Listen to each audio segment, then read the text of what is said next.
1 தீமோத்தேயு 2ஆம் அதிகாரம் 11 மற்றும் 12. ஸ்திரியானவள் எல்லாவற்றிலும் அடக்கமுடையவளாயிருந்து அமைதலோடு கற்றுக்கொள்ள கடவள். உபதேசம் பண்ணவும் புருஷன் மேல் அதிகாரம் செலுத்தவும் ஸ்திரியானவளுக்கு நான் உத்தரவு கொடுக்கிறதில்லை, அவள் அமைதலாயிருக்க வேண்டும்.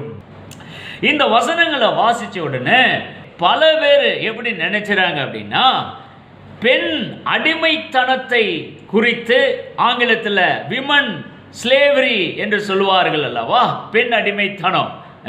அந்த பெண் அடிமைத்தனத்தை குறித்து வேதம் போதிக்கிறது. சபைக்கெல்லாம் வந்துட்டா கப்சிப்னு உட்காந்துருக்கணும், வாயை திறந்துடக்கூடாது.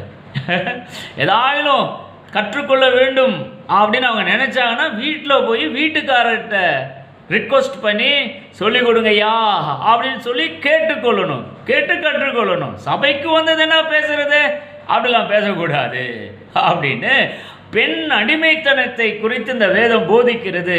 அப்படிங்கிறது மாதிரி தவறுதலான ஒரு மிகப்பெரிய புரிதலை உடைய தேவனுடைய ஊழியக்காரர்களும் எத்தனை பேர் இருக்கிறாங்க தெரியுமா? அப்படி வேதம் ஒரு காலத்திலும் போதிக்கவே இல்லை. அப்போஸ்தலனாகிய பவுல் தீமோத்தேயுக்கு ஒரு கடிதம் எழுதுகிறார். அந்த கடிதம் எழுதும்போது ஒரு குறிப்பிட்ட ஸ்திரியை மாத்திரம் மையப்படுத்தி அந்த விவரத்தை தீமோத்தேயுக்கு சொல்றாரு. ஏன்னா அந்த தீமோத்தேயு ரொம்ப யங்கான ஒரு இளமையான ஊழியக்காரர்.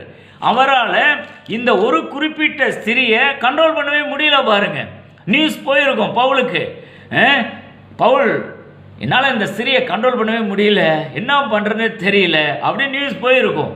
ஆகையினால இதை மனசில் வச்சுட்டு பவுல் குறிப்பாக இந்த ஒரு குறிப்பிட்ட ஸ்திரியை எப்படி நீ கண்ட்ரோல் பண்ணணுங்கிற காரியத்தை சொல்லி தர்றாரு தீமோத்தேயுக்கு ஒரு கடிதம் மூலமாக. தீமோத்தேயுக்கு பர்சனலாக எழுதின ஒரு லெட்ரு. அந்த லெட்டரை நாம் எடுத்துட்டு ஜெனரலைஸ் பண்ணி எல்லா ஸ்திரீகளும் அடக்கமுடையவளாக இருக்கணும், புருஷன் மேலே அதிகாரம் செலுத்தக்கூடாது, என்ன பேக்ரவுண்டில் சொல்கிறாருங்கிறதே விட்டுட்டு ஜெனரலைஸ் பண்ணி நம்ம புரிந்து கொள்வது எந்த விதத்தில் நியாயம்? கொஞ்சம் யோசிச்சு பார்க்கணும். ஸ்பெசிஃபிக்காக ஒரு ஸ்திரீக்கு சொல்லப்பட்ட காரியம் வாசிக்கிறேன் பாருங்க. ஸ்திரியானவள், ஸ்திரீகள் புளூரல் கிடையாது, ஸ்திரியானவள் சிங்குலர். ஸ்திரியானவள் எல்லாவற்றிலும் அடக்கமுடையவளாக இருந்து அமைதலோடு கற்றுக்கொள்ள கடவுள். உபதேசம் பண்ணவும் புருஷன் மேல் அதிகாரம் செலுத்தும் ஸ்திரியானவளுக்கு நான் உத்தரவு கொடுக்கிறது இல்லை, அவள் அமைதியாக இருக்க வேண்டும். ஒரு குறிப்பிட்ட ஸ்திரீ பிரச்சனை கொடுத்து கொண்டு இருக்கிறாள் அந்த சபையில். அவளை எப்படி டீல் பண்ணுறேன்னு தெரியல தீமோத்தேயுனால.